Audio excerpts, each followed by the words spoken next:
I know Simpson gets a lot of credit for what he can do defensively, but how much of it is him and how much of it is the way they're connected together?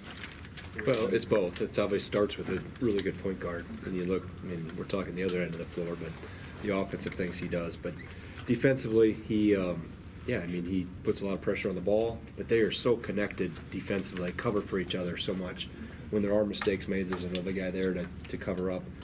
And I think the other thing is the improvement of Teskey in the middle. His feet have gotten better. I mean, he's huge. So he's able to plug where there are mistakes, maybe in the middle of the floor, per se. But, with Matthews and Poole and Livers, and obviously Brodzekas has come in and is not playing like a freshman. So they've got a lot of pieces, but they've all complemented each other really well, which has been, for them, it's been a great thing to hit a surge this fast.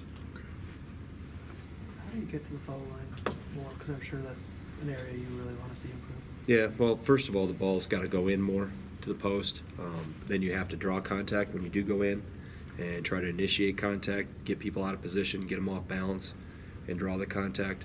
And you can do it via post feeds. You can also do it, driving the ball. So I think we've tried to focus on doing some better things driving the ball. Some of it's personnel driven too.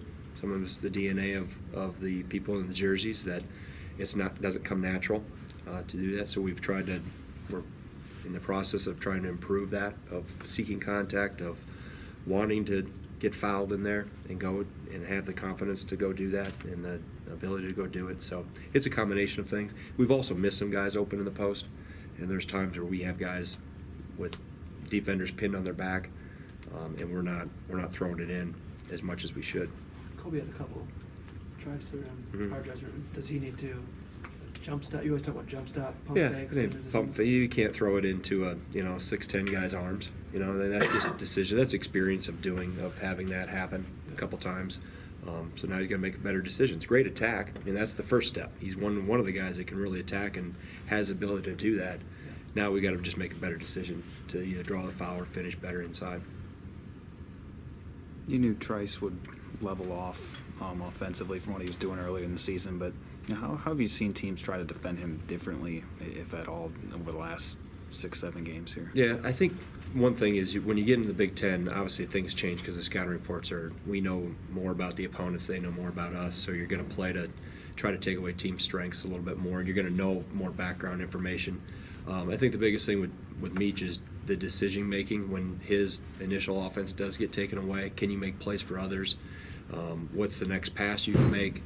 Can you draw and kick? He did some good things of that at Maryland, where he found some guys who didn't make the shots necessarily, but he was able to get in the paint.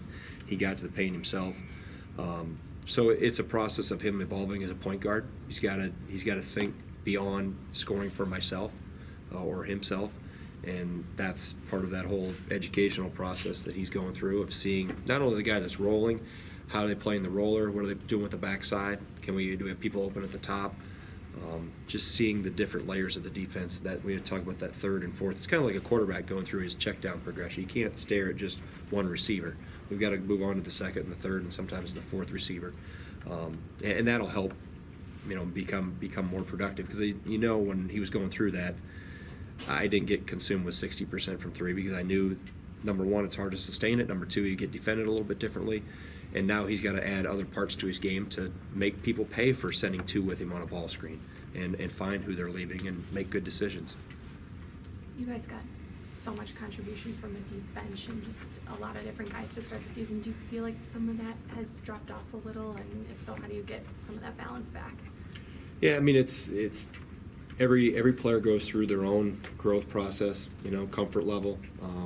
We've got to continue to get more guys continue to go, but opportunities are there. It's not like guys haven't played, so they got to make the most of their opportunities and be aggressive when they come in and contribute when they come in. So I know they all want to try to help us from that standpoint. So I don't say you have to take X number of shots or put them in uncomfortable situations.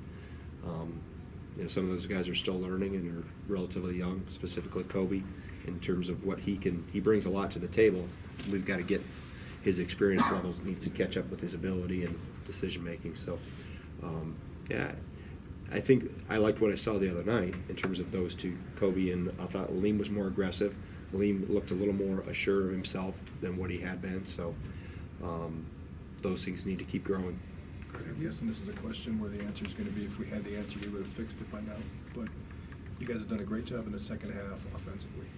But if you look at the first half, second half numbers in league play, I don't know if I've ever seen such a disparity. What Right. factors have you guys been able to pinpoint that have been the most, had the greatest effect on your inability to score or shoot well early? I think one of them is shot selection Okay. at times. Another one has been turnovers. That were the two major things the other night at Maryland. Okay. We took a lot of tough shots unnecessarily,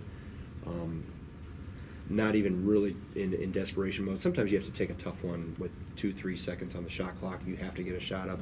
But we took some ones that we weren't in that position. Early in the shot. Earlier, not real early like we had done. And we also didn't touch the post enough early. So the combination of those things and a defensive miscue here or there, and then we're in a rut. So we've got to make sure that we, are aggressive early, and that's one thing. We're trying to play more aggressive, but also when we do get in a rut, okay, what kind of shots have we got in the last 3 possessions? And the problem is, we don't have enough timeouts to continue to remind them, hey, we're too jump shot happy. We got to make sure we run a little more offense or touch the post. Let's get to the free throw line. So catching that, players catching that before we get into that position, I think is the biggest thing. In terms of why it is like it, why have we started like that? Why have we, not every game have we. We've gone toe to toe, and then all of a sudden we hit a lull. So it hasn't been completely right out of the gate. So we're looking, we analyze everything from. But I think the biggest thing is, what are we doing in our possession? What type is the quality of our shot? Really good. Second half we got really good shots. Didn't make them all. But we get the quality of the shots we got were much higher than what we had in the first half. But we moved the ball didn't stick. We played inside out. We were aggressive with it, going to the rim. We were aggressive with it on the perimeter. We played fast in transition. So we were just much better decisions in the second half. And that had to do with, obviously with shot selection was a big part of it. There are lineups you can put out there that are obviously more efficient offensively, and there are lineups you can put out there that are defensively. Right. And they're How not do the you same balance- lineups. Right. How do you balance that? Because Yeah, now that's a everybody's- challenge. Right. Yeah, that's a challenge because we are in areas where we're better offensively, we're not as experienced defensively, and vice versa.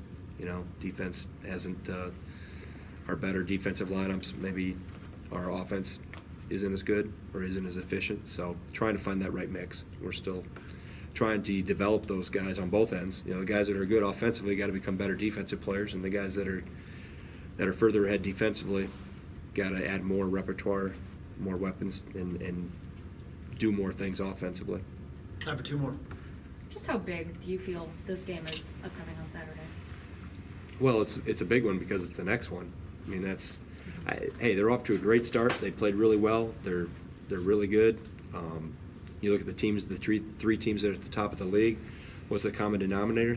They got the best 3-point guards in the league, and obviously Xavier, what he's done, how he's developed, is as good as any of them. His assist-to-turnover ratio is almost 4 to 1.